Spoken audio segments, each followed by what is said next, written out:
comme il fallait qu'il passe par la Samarie. Il y avait d'autres chemins qui allaient en Samarie. José Cortés l'a étudié, et il y avait d'autres chemins pour aller en Samarie, hein, comme il fallait qu'il passe par la Samarie, mais il y avait quelque chose qui le poussait à aller dans cette direction-là.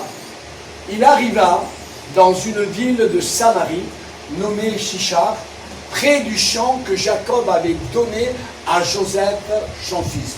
Joseph, son fils. Là se trouvait le puits de Jacob. Parce que vous savez, avant, les gens avaient besoin de puits pour deux choses. Pour se désaltérer en eau et pour abreuver les animaux. Parce que vous savez, les gens, avant, ils avaient beaucoup d'animaux.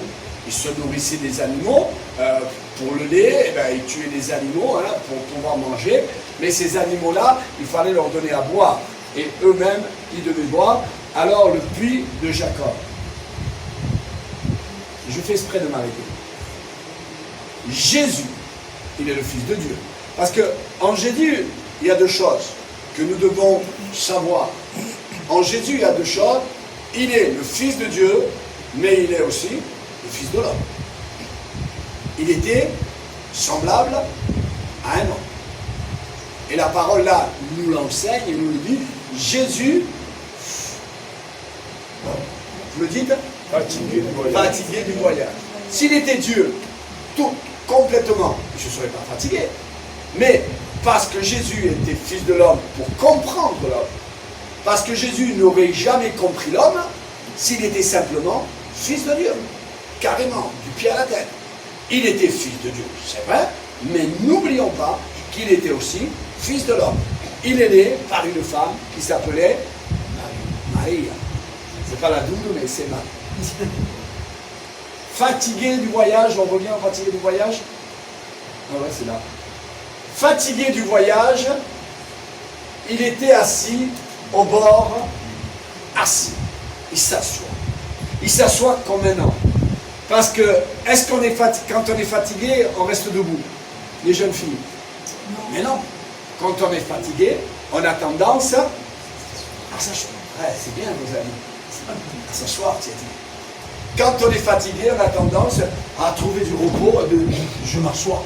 Et là, Jésus, parce qu'il était le Fils de l'homme, il est fatigué et il a tendance, et il était assis au bord du chemin. Amen. Au bord du puits. C'était environ la 6e heure. C'est à peu près midi. Hein, j'ai étudié. C'est à peu près midi. À midi, il fait très chaud. Hein? Et Jésus, il est le Fils de Dieu, mais là, il est Dieu. Il connaît toutes choses.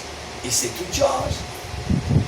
Il sait qu'il y a l'automne, qu'il y a l'hiver, qu'il y a le printemps et qu'il y a l'été. Il sait toutes choses. Et il sait que les hommes, ils ont une intelligence. Ils ne vont pas puiser de l'eau au puits de Jacob. Ils ne vont pas puiser de l'eau quand la chaleur frappe à son maximum. Les femmes étaient sages parce que c'était les femmes. Hein. Ils n'avaient pas la machine à laver, ils n'avaient pas la machine à faire la vaisselle. Ils n'avaient pas toutes ces choses-là. Ils allaient au puits. Quelle mujer, hein? Quelle femme elle est là. Quelle femme. Hein? Ils allaient au puits. Les maris ils étaient en train de travailler. C'est pas qu'ils chômaient les maris, hein. Il fallait qu'ils travaillent. Hein. Et là, frères et sœurs, les femmes allaient au puits, mais pas à n'importe quelle heure. Elles allaient tôt le matin puiser de l'eau. Mais les gens qui ne voulaient pas rencontrer des autres gens savaient qu'à midi, il n'y avait presque personne. Il n'y avait personne pratiquement. Personne. Les gens qui ne voulaient rencontrer personne allaient à midi. Et Jésus, parce qu'il est omniscient, omnipotent, omniprésent, il sait tout, il connaît tout, il savait que la brebis égarée et la brebis perdue venaient à cette heure-là. Il le savait. Là, il n'était pas le Fils de l'homme. Là, il était le Fils de Dieu. Parce que le Fils de l'homme ne savait pas tout. Le Fils de Dieu savait tout. Alors, il savait que cette femme qui commettait le péché et que Dieu voulait la libérer, venait à cette heure-là. Alors, Jésus l'attendait. Est-ce que Jésus serait parti avec les disciples acheter des vivres, acheter à manger à la ville? Il serait parti avec eux. Mais sa mission était que il voulait sauver les âmes. Et cette femme samaritaine, il voulait la sauver.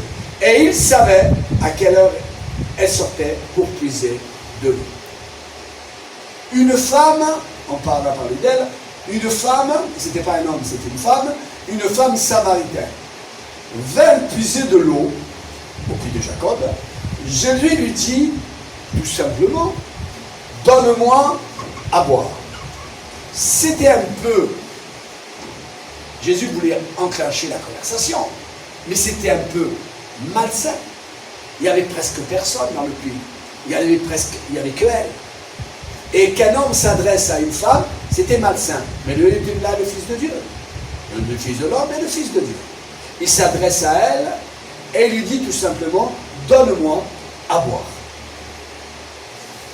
Car ses disciples étaient allés à la ville pour acheter à manger, des vivres. La femme, elle parla. La femme samaritaine lui dit, elle reconnaît vite, par son habit, elle reconnaît qu'il est juif.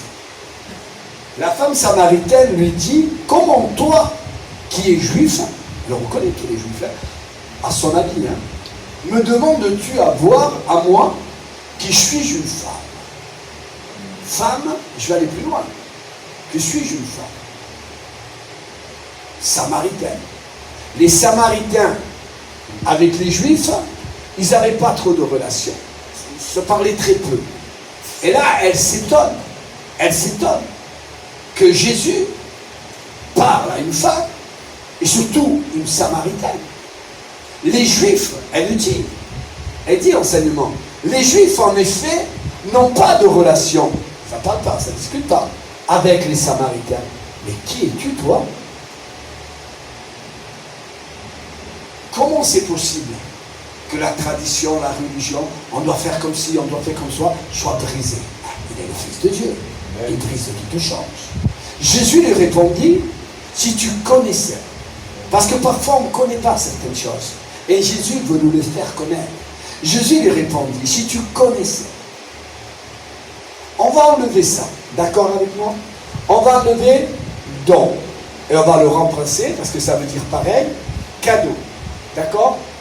Jésus lui répondit, si tu connaissais le cadeau que Dieu veut te donner, parce que Dieu veut te donner un cadeau. Le cadeau de faire expérience avec lui.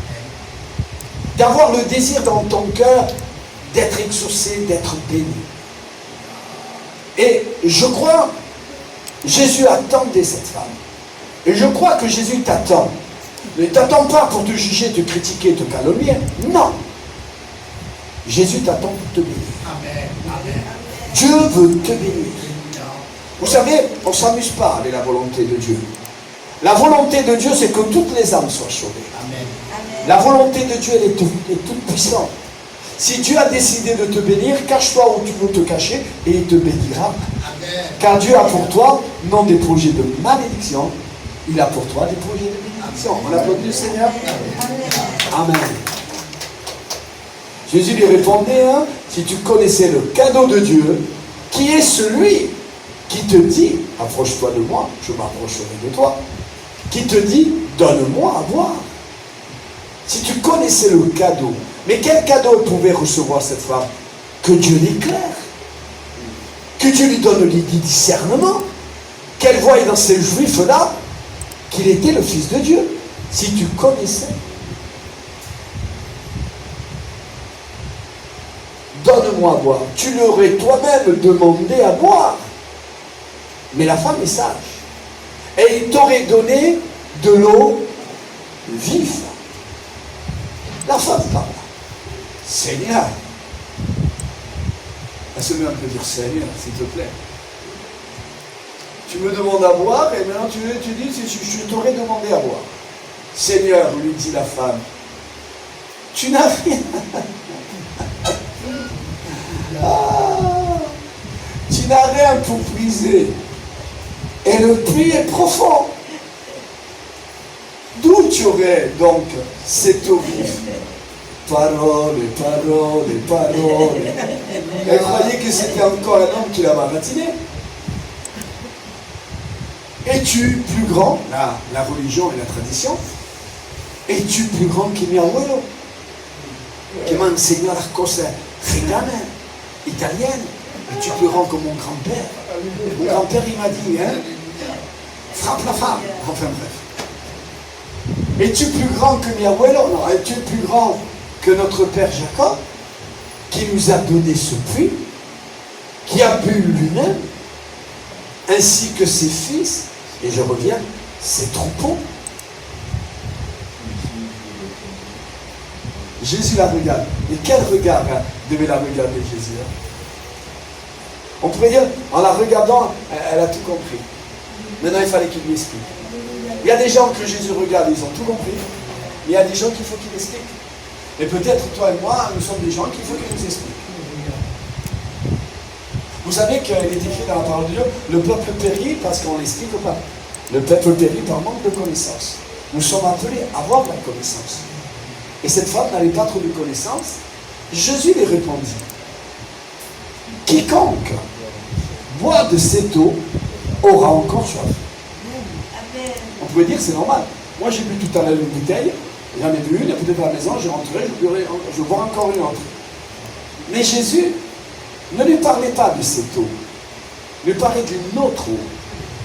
Une eau qui la faisait pécher. Mais celui qui boira de l'eau que je lui donnerai n'aura jamais soif, et l'eau que je lui donnerai deviendra en lui une source d'eau qui jaillira jusque dans la vie éternelle. Reste là. Mais qui c'est qui ne voudrait pas avoir ça? Je n'ai plus besoin d'eau. Waouh! Mais déjà, je vais faire des économies, hein? un peu radin là. Je vais faire des économies, je ne veux plus gaspiller d'eau, je ne veux plus prendre de la cristalline, ceci, cela, je ne veux plus boire de l'eau. Alors la femme est étonnée, jusqu'à la vie éternelle, je ne viendrai plus puiser dans ce pot, dans ce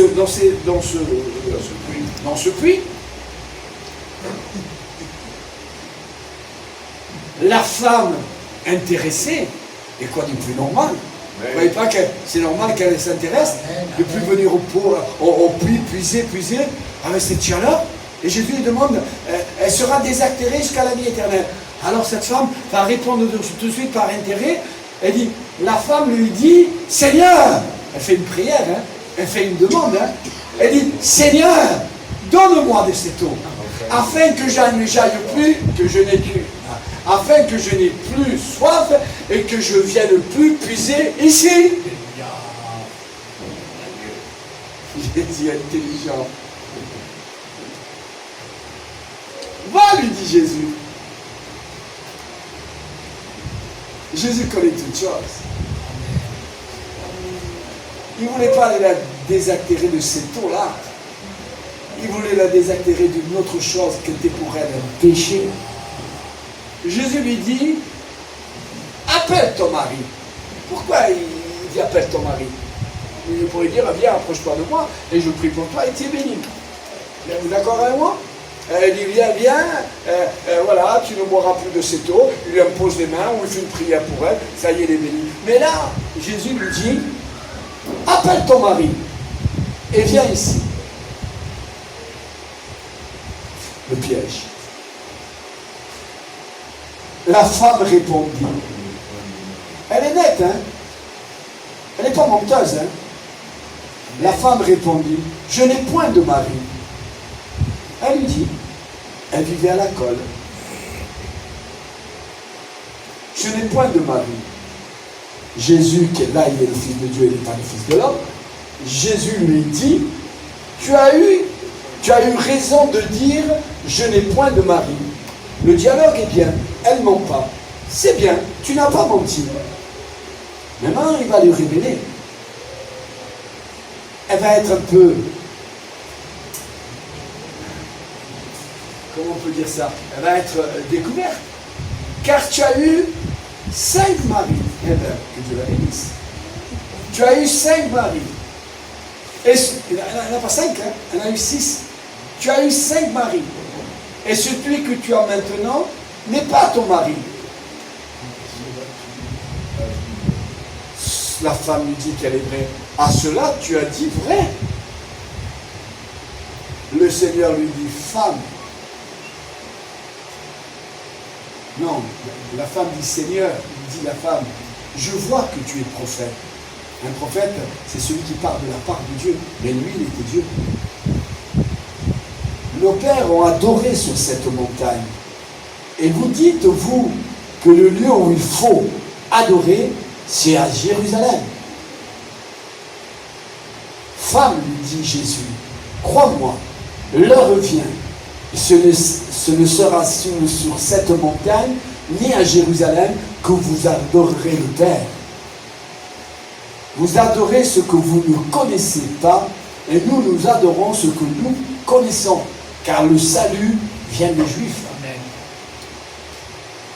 Mais l'heure vient, et elle est déjà venue. L'heure vient, elle est là, l'heure. L'heure vient, elle est déjà venue, où les vrais adorateurs, les vrais, adoreront le Père en esprit et en vérité. C'est-à-dire, car ce sont là les adorateurs que le Père demande. Cette femme a compris. Elle devient servante de Dieu. Elle devient servante de Dieu. Vous savez qu'est-ce qu'elle fait? Elle laisse sa cruche, elle laisse tout dans le puits, et elle va dans la ville, et elle va dire qu'elle a rencontré Jésus.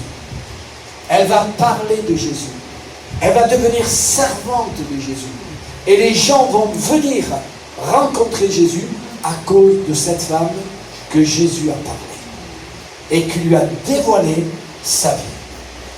Alors Jésus n'est pas là pour nous dévoiler nos vies et nous faire mal. Jésus est là pour dévoiler nos vies et pour nous faire du bien. Amen. Amen. Parce que Jésus n'est pas l'auteur du mal. Jésus veut nous faire du bien. Quand on s'approche de Jésus, il n'y a plus des lois, ni des préceptes. Il n'y a que de la grâce. Amen. C'est tout par effet de grâce. Tu peux accepter la parole de Dieu, ou tu peux refuser la parole de Dieu. Mais après avoir entendu, je termine, après avoir entendu l'enseignement de Dieu, on est appelé à analyser. Es-tu vrai? Il n'est pas contre la religion. Il n'est pas contre les pécheurs. Il n'aime pas le péché que nous faisons, mais il aime les pécheurs que nous sommes. Et ces pécheurs que nous sommes, il veut les sauver. Et moi, je le crois, cette femme, si vous lisez l'évangile de Jean, chapitre 4 jusqu'au 5, cette femme, elle va devenir une missionnaire pour le Seigneur, une servante pour le Seigneur. Parce que le Seigneur a révélé sa vie et qu'elle a compris qu'elle ne devait pas avoir plusieurs maris. Elle devait être femme d'un seul mari. Car Dieu n'est pas pour la polygamie, avoir plusieurs femmes. Dieu est pour avoir un seul mari. Et là, je le crois, qu'à partir de là, parce que, je termine, je ne vais pas être long, mais je crois que l'enseignement est bon. Une fois qu'on a enseignement, le peuple périt par manque de connaissance. Mais le peuple ne périt pas quand il a la connaissance. C'est ça. Quand il a la connaissance, il ne pêche pas. Le peuple périt par manque de connaissance. D'accord, je suis d'accord avec cette parole. Mais le peuple ne périt plus quand il a la connaissance. Parce que ça devient plus grave. Ça devient plus grave. Si je pêche avec la connaissance, ça devient plus grave. Je suis conscient que Dieu dit le contraire de ce que je fais. Une fois que j'ai la connaissance et que j'arrive pas, parfois, à mettre en pratique ce qui est la vérité de Dieu, et je demande à Dieu, Seigneur, dans ce domaine-là, je n'ai pas la force. On ne n'est pas chrétien, on le devient. Amen. Amen. Et je demande à Dieu, dans ce domaine, je ne te glorifie pas. Mais demain, donne-moi la force que dans ce domaine-là, je puisse te glorifier. Amen. Amen. Que Dieu vous garde, que Dieu vous bénisse. Passez une bonne soirée dans le Seigneur. Saint-Esprit, tu frappes à la porte de ma vie, de ma vie. Aujourd'hui, Je veux t'accueillir en moi, Saint-Esprit.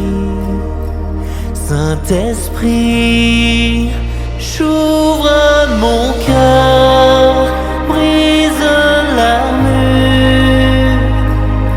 Tu guéris mon histoire, mes blessures. J'ouvre mon cœur à ta mesure. Mon passé, mon présent, mon futur. Saint-Esprit, tu frappes à la porte de ma vie, de ma vie. Aujourd'hui, je veux t'accueillir en moi, Saint-Esprit. Saint-Esprit, j'ouvre mon cœur, brise l'armure. Tu guéris mon histoire, mes blessures. J'ouvre mon cœur à ta mesure. Mon passé, mon présent, mon futur. J'ouvre mon cœur, brise l'armure. Tu guéris mon histoire, mes blessures. J'ouvre mon cœur à ta mesure. Mon passé, mon présent, mon futur.